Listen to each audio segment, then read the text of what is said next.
When we talk about verbs, we often encounter two main categories, stative and dynamic verbs. Understanding the difference between them can really enhance your grasp of the English language. Let's start with stative verbs. These verbs describe states, conditions, or perceptions. They refer to thoughts, emotions, senses, or relationships.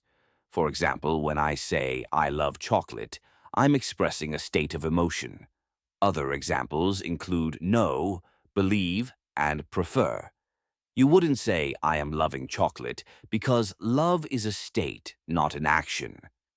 Stative verbs also cover possession. When I say, I have a dog, it's about ownership, not an action I'm performing. Similarly, verbs like be, seem, and belong fall into this category. They're generally used in simple tenses. For instance, she knows the answer is correct while she is knowing the answer is not. Now, let's shift gears to dynamic verbs. These verbs describe actions, processes, or sensations. Think of physical actions like run, jump, and eat. When I say I am running in the park, I'm describing an action that's happening right now. Dynamic verbs can be used in both simple and continuous tenses. For example, I eat breakfast every morning is simple, while I am eating breakfast right now is continuous. Dynamic verbs also include mental actions like think and decide. For instance, I am thinking about my plans for the weekend, shows an ongoing action. Other dynamic verbs include make, do, and grow. Interestingly, some verbs can function as both stative and dynamic, depending on the context. Take the verb have.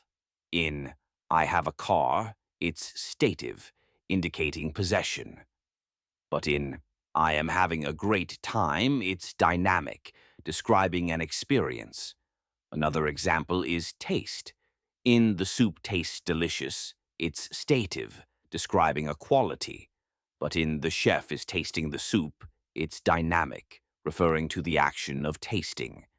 Another dual function verb is think. When I say I think it's a good idea, it's stative, expressing an opinion. However, in I am thinking about my options, it's dynamic, indicating the action of considering.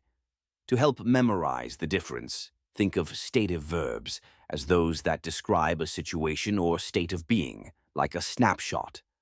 Dynamic verbs, on the other hand, are more like a movie, showing action and movement. So when you're writing or speaking, remember, if it's a state, stick with the simple tense. If it's an action, feel free to use the continuous tense. This distinction can really sharpen your communication skills and make your English more precise.